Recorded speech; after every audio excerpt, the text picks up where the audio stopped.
Are you more concerned with the interceptions or with the Cowboys' defense?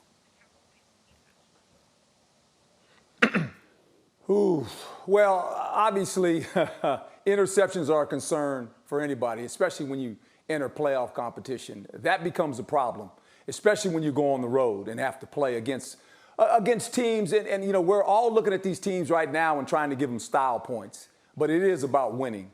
And the teams that enter the playoffs have winning records. There's a reason they're in the playoffs. They've won enough games. Their defense at times against the run is shaky. What they do very well, though, defensively, two things you got to do. You got to knock the quarterback down. They know how to do that. They got one guy over there, that number 11 fella. He's hard to handle when he gets going. This is a team that's kind of like has a lot of stars, and they got a star in the helmet, by the way. They kind of play like that. They kind of play up to the level of competition. But this team is under a lot of pressure, as we know, right? It doesn't matter what they do in the regular season. And I think Bart said it, you know, and Ryan has said it. What they do in the playoffs, that's how this team will be measured.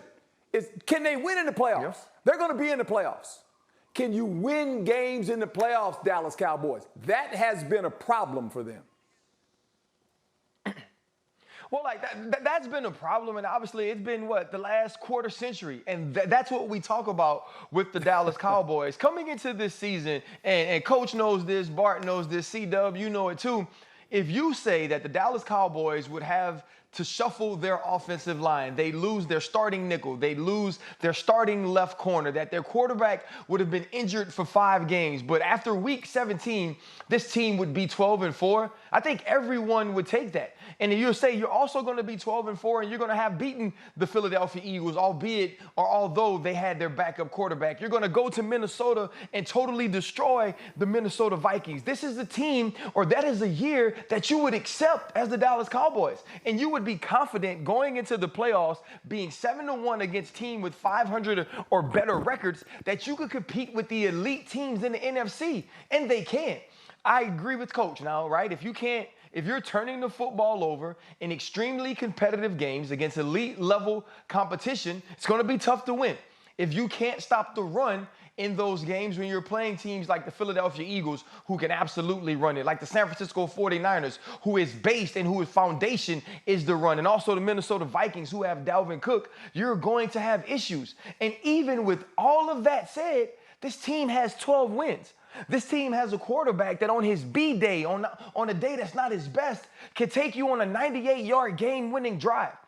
I believe that the Dallas Cowboys feel like they can compete and they can win in any stadium against any team. I believe that their quarterback has shown a resilience and an ability to transcend adversity that you need in the playoffs. And I believe they have a defense that can pressure a quarterback and take the football away.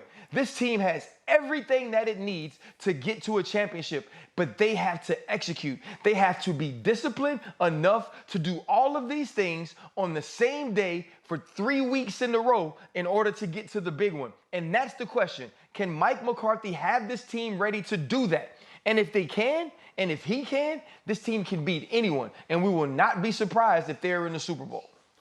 Or they can lose to anyone. And, you know, I would call the Dallas Cowboys like the Yankees of football, right? Around here in New York, the Yankees always have great regular seasons, but they're judged by what they do in the postseason because they get the limelight, right? And so when you get that type of limelight, that type of attention, you get elevated for if you're a star in Dallas, sometimes greater than other markets, then you have to live with the pressure. And the thing is that Dak Prescott hasn't lived up to the pressure. Because whether this team wins or loses, it's going to fall on the shoulders of Dak Prescott. He has to perform. And if he can't perform against the field of quarterbacks that he has to go against with all the talent that he has around him, yes, flawed, yes, injured, but that's every team in the NFL at this point. He has to be able to show that he can elevate his team and beat another quarterback on the other side of the football that we deem elite, because that's something that he struggled with in his career. You know, you heard Jerry Jones before the season started. He said the standard is a deep run into the playoffs. So just going on the road and beating the Tampa Bay Buccaneers or the Carolina Panthers isn't going to get it. We want this team in this short window. We've seen them have the best offensive line for a long time. Tyron Smith is getting lower in tooth, right? You look at Zach Martin, he's getting older. right? That offensive line is starting to lose pieces. They're trying to replenish them, but they've had a great roster, a roster good enough to win a Super Bowl or at least go to an NFC championship for years. Can Dak Prescott elevate in the tightest moments against quarterbacks that may be past their prime in Tom Brady, not experienced enough when you talk about Purdy, or a guy that's ascending like Jalen Hurts, who Dak Prescott, before the season started, we would say that Dak Prescott, is the better quarterback. We would give the edge to the Dallas Cowboys. Now that conversation, we're going to have to see this play out potentially on the football field. So I need to see, and we know when it comes down to that, if you have that first turnover and if it costs you, it's one thing to bounce back in the regular season when it doesn't matter if you win or lose a game because you already punched your ticket to the postseason.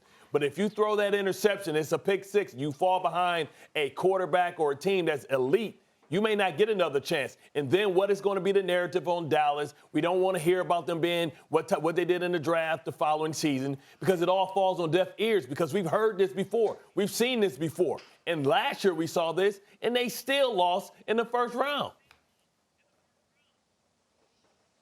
The standard is the standard. If I can just chime in on this one, it's kind of interesting. We're all saying the same thing. The Dallas Cowboys are playing against the Dallas Cowboys at the end of the day. They got to look themselves in the mirror and ask themselves this question. When you enter the playoffs, turnovers and penalties will eliminate you from playoff competition. And we can say, Dak's a better quarterback than Purdy and got more experience. I get all that. But the Cowboys play against the Cowboys at times. And when you do that, that is a problem. And in big moments, and it's going to be a big moment, whoever they play in the playoffs, the first game, is critical. It's critical for these dudes to come out and establish themselves and take a lead. Thanks for watching ESPN on YouTube. For live streaming, sports, and premium content, subscribe to ESPN+.